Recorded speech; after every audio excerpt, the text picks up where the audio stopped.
Warning from Space was a really unexpected movie. I've just watched a lot of Ishiro Honda movies, you know, The H-Man, Mothra, Battle in Outer Space, those kind of movies.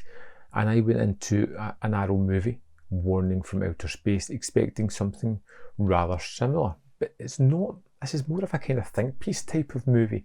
We have a bunch of scientists who are working on various things. When they start to see UFOs, they appear in Japan terrorizing people, and it's not a case of one or two people seeing them.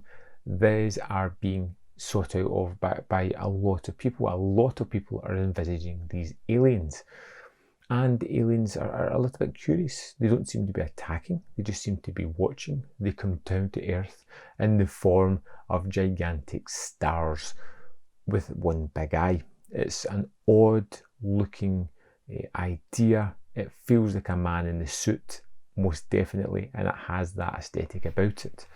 But pretty soon the aliens discover that they don't fit in, and the humans are terrified of them, so they change their form into humanistic and come down to Earth for their real purpose.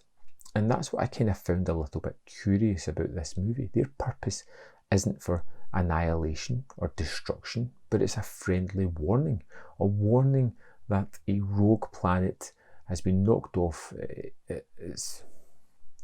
is heading towards them, and is going to destroy Earth if they don't do something to knock it off its trajectory.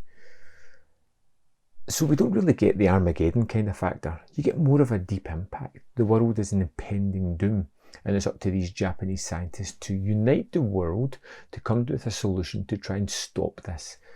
And it's very, very dour. It's very sad and downbeat and almost very nihilistic in the way it tackles it. Things feel as if this is a no-win situation.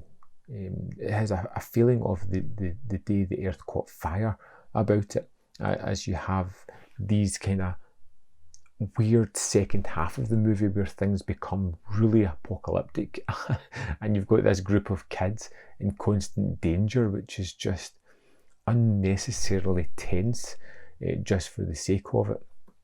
You have this kind of fun opening half of the movie where we have the aliens, their silly form, the conversation they have aboard their spaceship, coming back to Earth and just not being able to interact 100% because, well, they're aliens and have different abilities. And then it changes into this really somber, sad, defeatist kind of movie without hope. And it's most definitely not an action-packed movie. It's not edge of the seat with big special effects or terrifying nature. It is a slow build piece of terror that gets under your skin and made me feel like there was genuinely no hope for these people. Things were going to transpire that would just end this civilization. Of course, everything gets wrapped up in a nice neat bow at the end of it, and that feels a little bit odd. It comes a little bit too quick and out of the blue and doesn't really feel natural to the story. It's just an added in happy ending for the sake of making sure everything is okay. It's a disjointed movie. It's a movie that has some fun moments and nice ideas about it, but altogether feels a little bit disconnected from the actual material it's delivering. It has these two strange halves of a story that don't really join together greatly.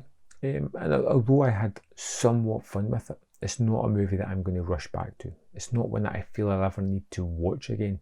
I experienced it, I enjoyed what I saw, and that's about enough for me. I would love to know what you thought of Warning from Space, and especially the star monster, which is a really unique design. Let me know in the comment box below, and I'll see you next time on Man v Film.